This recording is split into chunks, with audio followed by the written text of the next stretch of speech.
नमस्कार विद्यार्थी मित्रांनो, डॉक्टर सुशील स्पॉटलाईट या आपल्या यूट्यूब चॅनलवर आपलं सर्वांचं स्वागत आहे. 1 एप्रिल 2021च्या चालू घडामोडींचं विश्लेषण आपण बघणार आहोत. तत्पूर्वी डॉक्टर सुशील स्पॉटलाईटला टेलिग्रामवर फॉलो करण्यासाठी डिस्क्रिप्शनमधली लिंक तुम्ही वापरू शकता. आपली जी आजची पहिली न्यूज आहे बघा, ती लष्कराचं जे पशुपालन फार्म होतं ते 132 वर्षानंतर आता कायमस्वरूपी बंद होतं आहे. 31 मार्च 2021 रोजी लष्कराचे सर्व पशुपालनाचे फार्म जे आहेत ते बंद करण्याचा निर्णय लष्कराने घेतलेला आहे.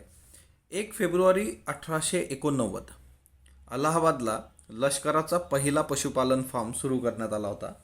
याचा उद्देश काय होता की सैन्याला स्वास्थ्यकर दुधाचा पुरवठा करणं. स्वातंत्र्यानंतर संपूर्ण भारतात तुम्ही जर बघितलं तर 130 लष्कराचे फार्म आहेत, जिच्यामध्ये जवळपास 30,000 जनावरं आहेत. 1990च्या दशकात लेह, कारगिल येथे पण मिलिटरी फार्म उभारले गेले होते. दरवर्षी लष्कराच्या माध्यमातून जवळपास 3.5 करोड लिटर दूध आणि 25,000 टन गवत आपल्याला 100 वर्षापासून मिळतं आहे. आता खरं तर हे बंद का केले गेले? सगळ्यात बेसिक तर वारंवार ज्या वेगवेगळ्या समित्या होत्या त्या सांगत होत्या की हे फार्म्स आता बंद करणं अपेक्षित आहे, कारण त्यावेळेची जी काही नीड होती आणि आताची जी काही परिस्थिती आहे तिच्यामध्ये ट्रिमेंडस डिफरन्स आहे. आणि त्याच्यामुळे 2012मध्ये क्वार्टर मास्टर जनरल ब्रांचने ती शिफारस केली होती. 2016मध्ये लेफ्टनंट जनरल DB शेकटकर निवृत्त समिती जी आहे तर त्यांनी ही शिफारस केलेली होती. ओके, आता हे शेकटकर समिती वगैरे त्यावेळेस है ना, सैन्यातले रिफॉर्म्स आणि त्याच्याकरता बरीच चर्चेत होती 2016-17मध्ये. या दोन्ही समित्यांनी जे आहेत तर ती शिफारस केली होती की हे बंद केलं पाहिजे. आता याच्यामध्ये हा फोटो पण आहे बघा, आणि याच्यामध्ये तुम्हाला सहिवाल नावाची काऊ जी आहे, सहिवाल प्रजाती, ती तिथली मिलिटरी फार्म, हा फोटो फेब्रुवारी 1957चा आहे बघा. सो मिलिटरी फार्म ॲनिमल्समध्ये एकंदरीतच हा सहिवाल काऊचा एक फोटो आहे. आणि बेसिकली 132 वर्षानंतर सगळं बंद करण्यात आलेलं आहे आता. त्याच्यानंतर स्क्रॅपिंगचं धोरण जर तुम्ही बघितलं तर स्क्रॅपिंगचं धोरण ऑलरेडी आपण बऱ्याचदा डिस्कस केलेलं आहे की आता केंद्र सरकारने म्हटलं आहे की नव्या वाहनाच्या किमतीमध्ये पथकरात तुम्हाला सूट मिळणार, म्हणजे रोड टॅक्स जो आहे तिच्यात सूट मिळेल. आता साधी सरळ गोष्ट आपण बघितलेलं आहे, 15 वर्षापूर्वीचं व्यावसायिक आणि 20 वर्षापूर्वीचं खाजगी वाहन जर तुम्ही वापरलं, त्याचा जे वापर आहे तो बंद करावा लागेल. आणि 1 ऑक्टोबर 2021 ही तारीख गव्हर्नमेंट याच्यासाठी विचार करत आहे की इथून ही बंदी लागू राहील. ही वाहनं जी आहे पुन्हा रस्त्यावर जर तुम्हाला आणायची असतील तर त्याच्यासाठी तंदुरुस्ती प्रमाणपत्र घेणं आवश्यक आहे. हा खूप महत्त्वाचा मुद्दा आहे. वाहन जर स्क्रॅप केलं तर नव्या वाहनाची खरेदी किमतीतल्या पथकरापोटी, म्हणजे रोड टॅक्स जेवढं काय आहे ती जी रक्कम आहे तिच्यातली 15 ते 25% सरसकट सूट देण्याचा प्रस्ताव केंद्र सरकारने समोर आणला आहे. म्हणजे रोड टॅक्स जो आहे तो 100% काही तुमचा जाणार नाही आहे. 100 रुपये असला तर तिच्यामधले 15 ते 20% म्हणजे किमान तुम्हाला 75 रुपये ते 85 रुपये भरावेच लागतील. असा हा सगळा फंडा आहे.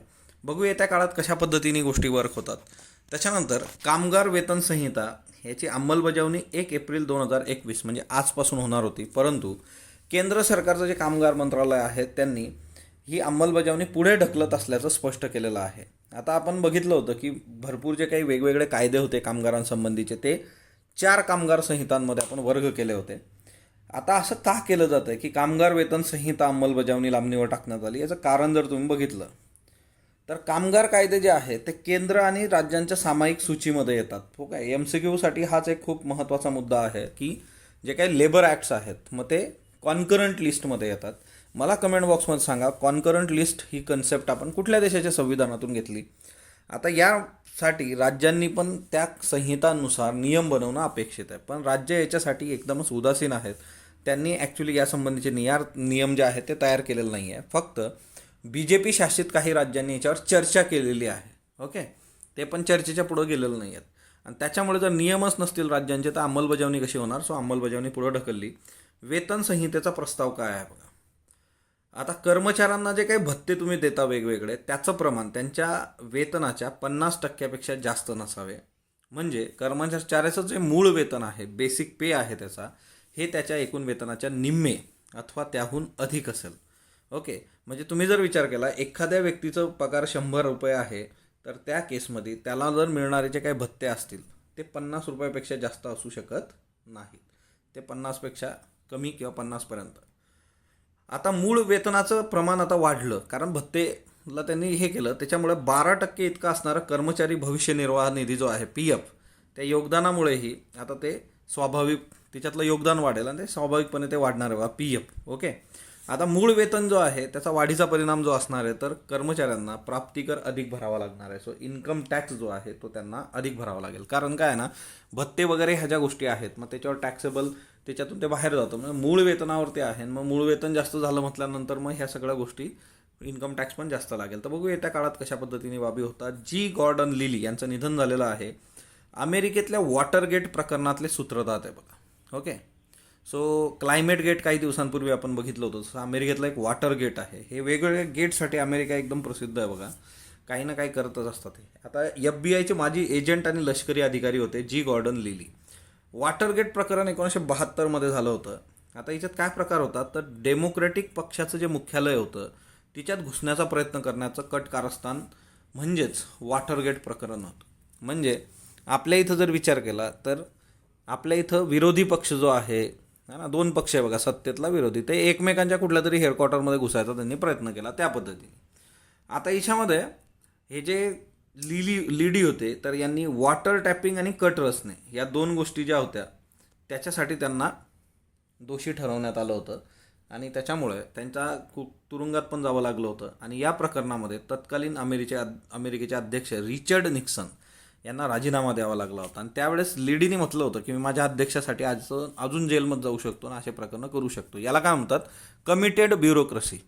आता हा जो मुद्दा आहे बघा, आता काल आपण चांदीवाल समिती बघितली की मुंबईचे जे माजी पोलीस आयुक्त आहेत त्यांनी पत्र लिहिलं आणि त्यांनी म्हटलेलं आहे की बाबा गृहमंत्र्यांवर आरोप केले. पण याच्यामध्ये मी तुम्हाला एक गोष्ट त्यावेळेसही सांगितली होती की कसं असतं, सगळ्या गोष्टी बाजूला ठेवा. आपण जर थेरॉटिकली प्रॅक्टिकल आपल्याला म्हणजे थेरी आणि प्रॅक्टिकलचं जे काही रिलेशन आहे तिच्यामध्ये जो काही इथिक्स नावाचा UPSCचा सब्जेक्ट आहे तिच्यामध्ये कोड ऑफ कंडक्ट नावाची गोष्ट आहे. किंवा तुम्ही पदावर काम करत असताना तुमची इंटिग्रिटी, तुमचा कॉन्सायन्स जो आहे तो शाबूत असणं गरजेचं आहे. तुमची सत्सद विवेक बुद्धी असणं गरजेचं आहे. तुम्ही एखाद्या राजकारणाच्या दबावाला पडून काम करणं तिथं नक्कीच अपेक्षित नाही आहे. हा तिच्यातला एक खूप महत्त्वाचा आस्पेक्ट आहे.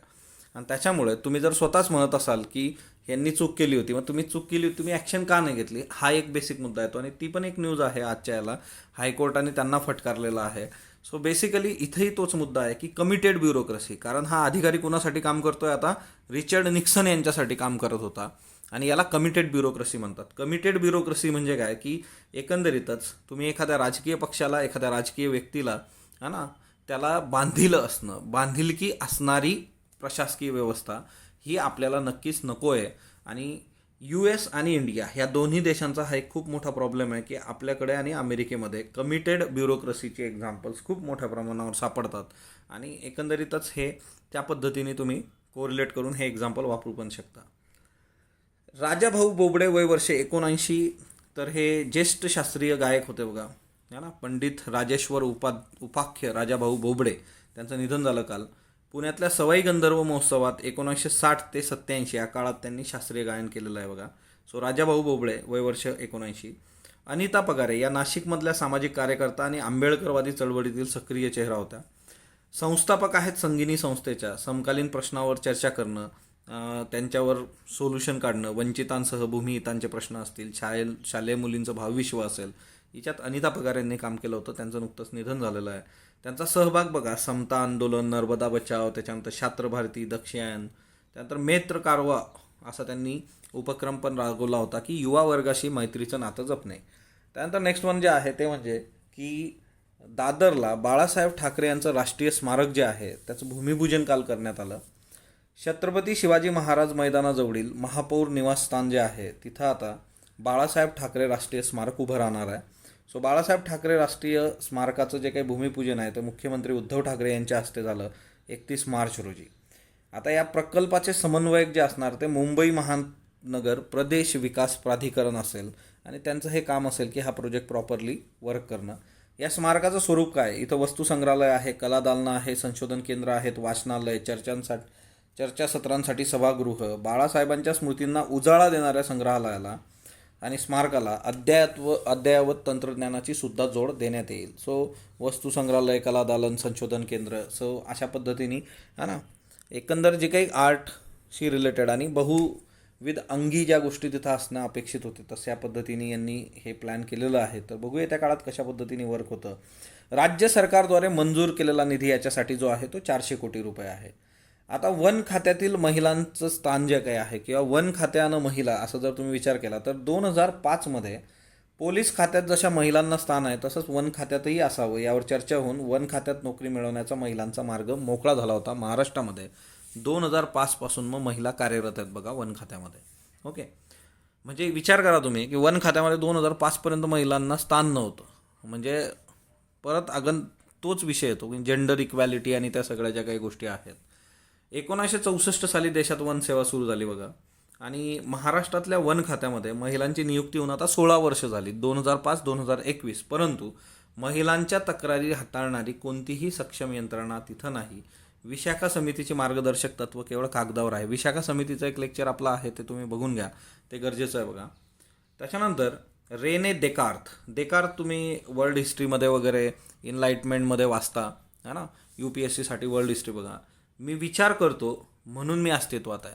I think therefore I am, असं जे काही त्याचं वाक्य आहे की जीवन विषयाचं तत्व है ना. सो आधुनिक तत्त्वज्ञान आणि वैश्लेषिक जे आहे ॲनालिटिक भूमितीचे जनक होते, मॅथमॅटिशियन है ना. तर गणितासंबंधी कुतूहलमध्ये लोकसत्ताच्या तो कॉलम सुरू आहे आणि तिच्यामध्ये मग रेने देकार्त हा एक महत्त्वाचा आस्पेक्ट येतो बघा. देकार्त यांनी 1637मध्ये आपला लॉ जिओमेट्री हा भूमितीविषयक निबंध प्रसिद्ध केला होता.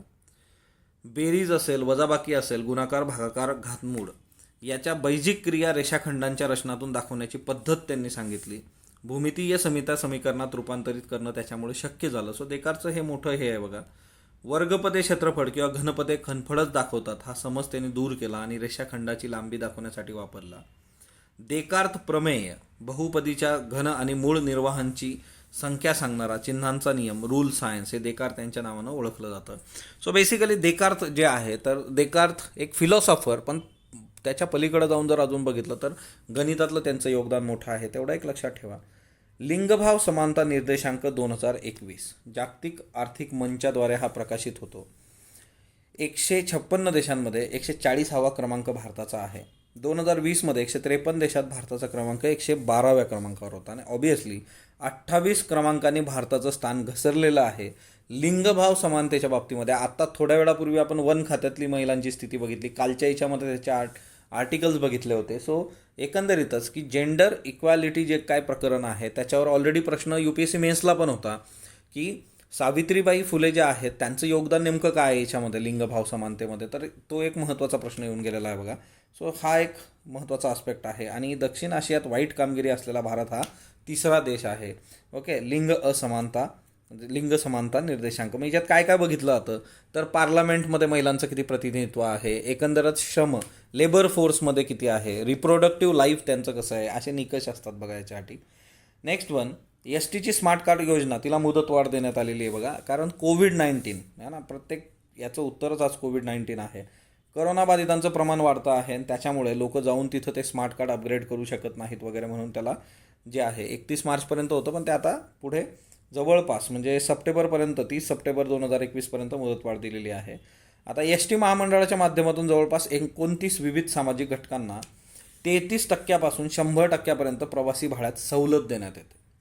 योजनेचा लाभ घेण्यासाठी संबंधित लाभार्थ्यांना आधार क्रमांकाशी निगडीत असलेलं स्मार्ट कार्ड देण्याची योजना STने सुरू केलेली आहे. या योजनेनुसार प्रत्येक आगारामध्ये ज्येष्ठ नागरिक आणि अन्न सवलत धारकांना या योजनेचा लाभ घेता येईल. तर हाही एक फार महत्त्वाचा मुद्दा आहे. ओके, तुमच्यासमोर आहे बघा अफगाण इंडिया फ्रेंडशिप डॅम. भारताने अफगाणिस्तानमध्ये पायाभूत सुविधांमध्ये खूप प्रगती केलेली आहे, तिथं खूप इन्व्हेस्टमेंट केलेली आहे. तर तिच्यातला हा एक डॅम आहे बघा. आणि एकंदरीतच आता जी काही पीस प्रोसेस आहे अफगाणिस्तानमधली तालिबानची, तर तिच्यामध्ये एक गोष्ट आहे की भारताने स्वतःचा इन्फ्लुएन्स तिथं वापरणं गरजेचं आहे. तुम्ही जर एकंदरच भारताची एक भूमिका बघितली तर या हिच्यामध्ये भारताने तालिबानच्या याच्यात कधी इंटरफेअर सुरुवातीला केला नव्हता.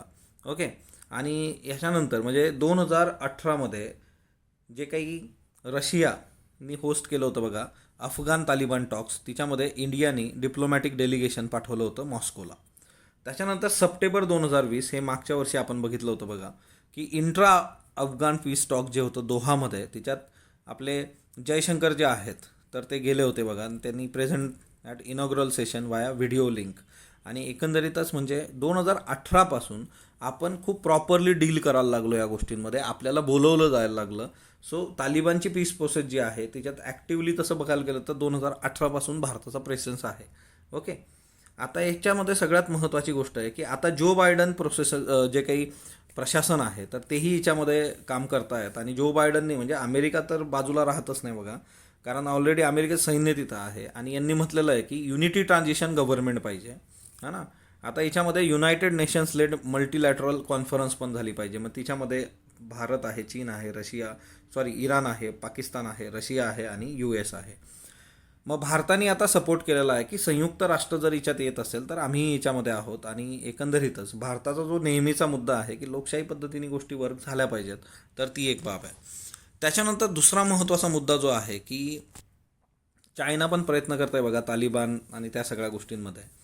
मग त्याच्याकरता भारताने स्वतः तो इन्फ्लुएन्स घेणं, आणि ऑलरेडी भारताच्या बाबतीत तुम्ही जर बघितलं तर भारताने जे आहेत की अफगाणिस्तानी लोकांबरोबर आणि पीपलबरोबर एक चांगला कॉन्टॅक्ट मेंटेन केलेला आहे. बरेचसे प्रोजेक्ट, मग ते एज्युकेशनमध्ये असू देत, पॉवर जनरेशन, त्याच्यानंतर सिंचन व्यवस्था, पायाभूत सुविधा, याच्यामध्ये भारत काम करतो आहे. पहिली बॅच जी वॅक्सिनची अफगाणिस्तानला पाठवली गेली ती भारताने पाठवलेली आहे बघा.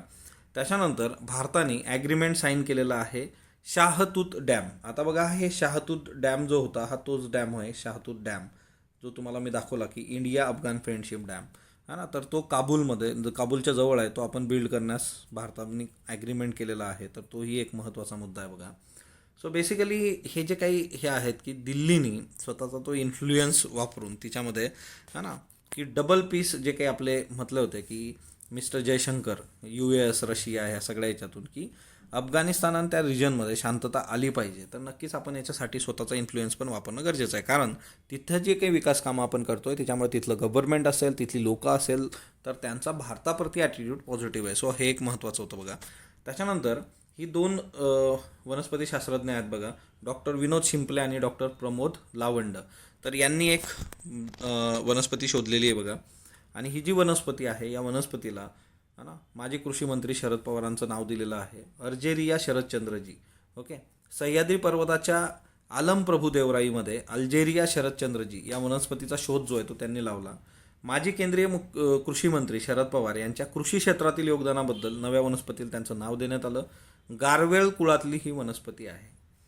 त्याच्यानंतर मानगा आणि मेष हे बांबूचे प्रकार आहेत बघा. याच्यापासून उदबत्तीच्या काड्यांचं उत्पादन केलं जाणार आहे. कोकणातील ज्या काही बांबू प्रजाती आहेत याच्यावर संशोधनात भर करून उदबत्तीच्या काड्यांचं उत्पादन डॉक्टर बाळासाहेब सावंत कोकण कृषी विद्यापीठ यांनी सुरू केलेलं आहे. कोकणवासियांना बांबू आणि कळक मिळून विकून फारसा फायदा होत नाही.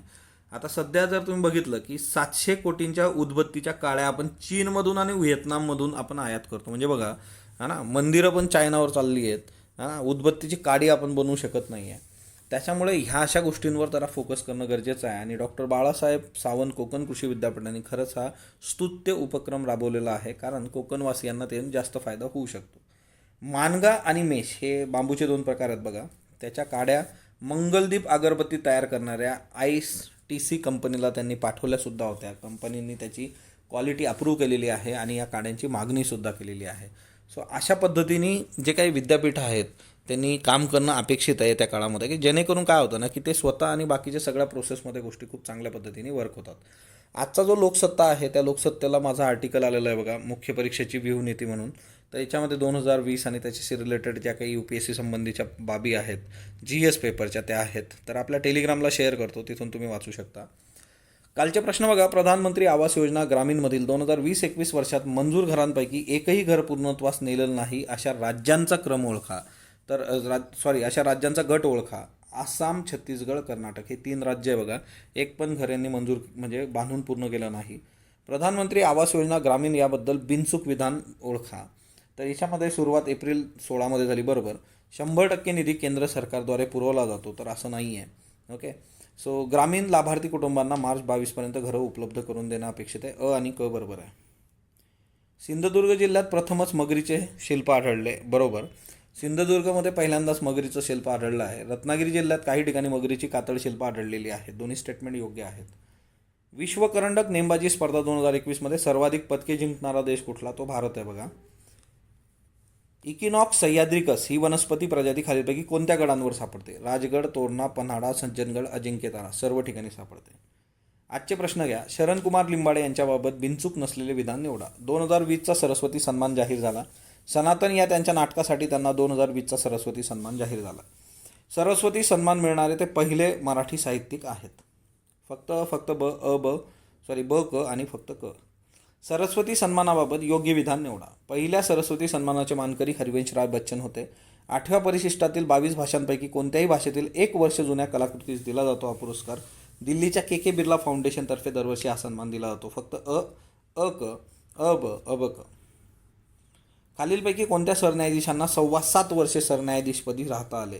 न्यायाधीश पी गजेंद्र गडकर, न्यायाधीश यशवंतराय चंद्रचूड, न्यायाधीश शरद बोबडे, न्यायाधीश रंजन गोगोई. जगात सर्वाधिक खाद्यतेलाची आयात भारत करतो. भारत रशिया व युक्रेनकडून पामतेल आयात करतो. फक्त ब यापैकी नाही. महाराष्ट्रातील मुंबईचे माजी पोलीस आयुक्त परमबीर सिंह व गृहमंत्री अनिल देशमुख यांच्यातील आरोप प्रत्यारोपांची चौकशी करण्यासाठी कोणती समिती नेमण्यात आली? न्यायाधीश चांदीवाल समिती, केळकर समिती, न्यायाधीश शरद बोबडे समिती, रिबेरो समिती. सो याची उत्तर तुम्ही कमेंट बॉक्समध्ये देणार आहात. स्पॉटलाईटला जो तुम्ही प्रतिसाद देता त्याबद्दल मी आपला आभारी आहे. स्पॉटलाईटला लाईक करा, शेअर करा, सबस्क्राईब करा. धन्यवाद विद्यार्थी मित्रांनो.